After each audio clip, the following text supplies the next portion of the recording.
네. 세계적인 주가 지수 업체 MSCI 지수에 편입되고 또 편출되는 종목에 오늘 관심이 많이 모아졌습니다. 대표적으로 KMW가 그랬는데요. 박동기 전문가님, 종목으로 봤을 때 이 지수에 편입되고 편출되는 게 큰 의미가 있나요? 아마도 우리가 이제 실제로 MSCI 선진국 지수에서 편입이 되었다, 또 뭐 퇴출이 됐다. 네.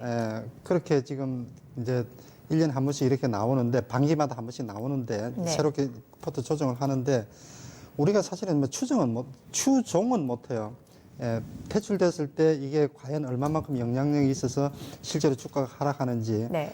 그런데 이제 오늘 같은 경우 주가 흐름을 이렇게 보게 되면은 네. KMW 같은 경우는 오전에 이 소식이 나오면서 주가가 어쨌든 지금 강세 흐름이 나왔단 말이죠. 예. 또 심리적인 부분을 자극을 했다라고 지금 생각이 되고, 네. 또 셀트리온 제약이나 신라젠이나 이런 종목들 같은 경우는 뭐 부분적으로 지금 빠지기는 했습니다. 네. 하기는 한 상태인데, 어쨌건 그 편입이 되는 종목들 같은 경우는 적어도 지금 그 호재이거나 아니면은 또 그 뭐 중립이거나 그렇게는 될 텐데, 이론적으로는 역시 또 편입되는 종목들 같은 경우는 긍정적인 영향이 있을 거예요, 아마. 네. 그래서 그 전 세계적으로 가장 많은, 우리나라에도 외국인 투자자들이 워낙 많은데, 네. 이 사람들 우리나라 기업들을 속속들이 알지 못하니까 가장 대표적인 종목들을 선정을 해서 MSCI 선진국 지수라고 해서 네. 그렇게 그 대표적인 종목들을 편입을 하고, 또 기준치에 미달하면 다시 또 퇴출시키고 새로운 종목 편입을 하고 하는데, 실제로 외국인 투자자들 같은 경우는 뭐 삼성전자, 뭐 삼성전기 이런 대형 종목들 아니면 중소형주들 같은 경우는 보고는 그 종목을 보고 편입을 하게 될 거예요, 아마. 그런 관점에서 놓고 볼 때는 편입과 퇴출이 일정 부분 아마 영향을 끼칠 거로 보여지는데, 어떤 오늘 기사를 보게 되면은, 네. 자, KMW가 편입이 됨으로 인해서, 신규 MSCI 지수에 편입이 됨으로 네. 인해서 이 종목에 대한 전 세계적인 그 투자자들의 신규 수요가 한 700억 정도 될 것이다. 이런 분석 기사도 저도 있습니다. 봤어요. 숫자로 그렇게, 자금이. 네. 그렇게 나온 기사가 있어요. 네네.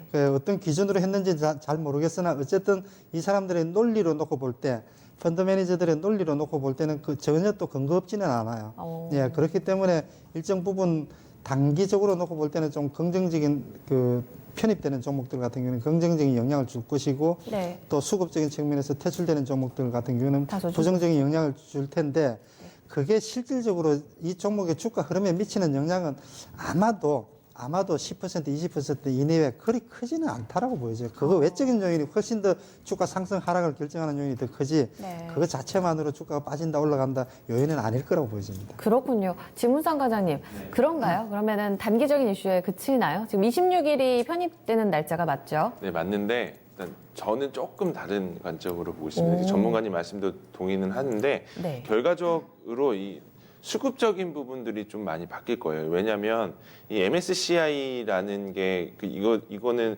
모건 스탠리 캐피탈 인터내셔널이라고 해가지고 모건 스탠리가 글로벌 증시를 자기네들의 기준 하에서 이제 맞추고 끼고 하는 어떤 선진국 지수, EM 지수 이런 부분들인데, 네. 잘 생각해 보면 우리나라 지금 7, 8월 달에 주가가 굉장히 많이 빠졌을 때 네. 그 빠지게 됐던 트리거가 MSCI EM 지수가 비중이 줄어들면서 빠졌거든요. 중국이 늘고 우리가 네, 그렇죠. 줄어서요. 한국 하나 기준으로 봤을 때 한 2,000조 정도 빠져나갔어요. 아. 근데 지금 오늘 이제 편출입 나오는 거 보면 이제 네.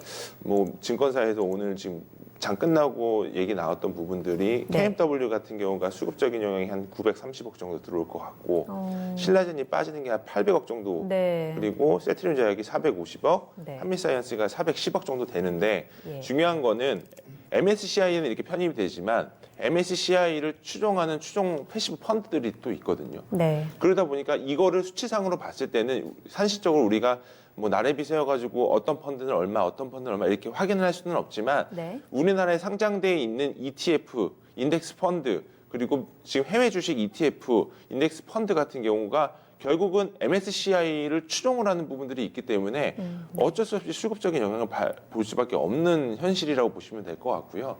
결국은 시장 자체에 그 ETF, 특히 이제 패시브 자금이 지금 시장을 결국 좌지우지하고 있는 상황입니다.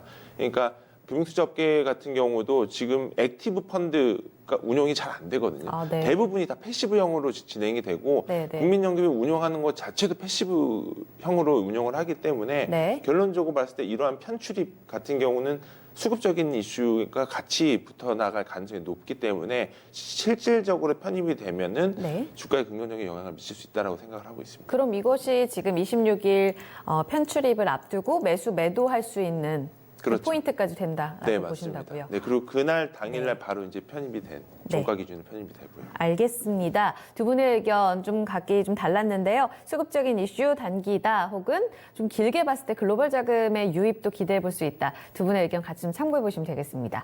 네, 마지막 질문까지 이렇게 또 이야기를 들어봤습니다.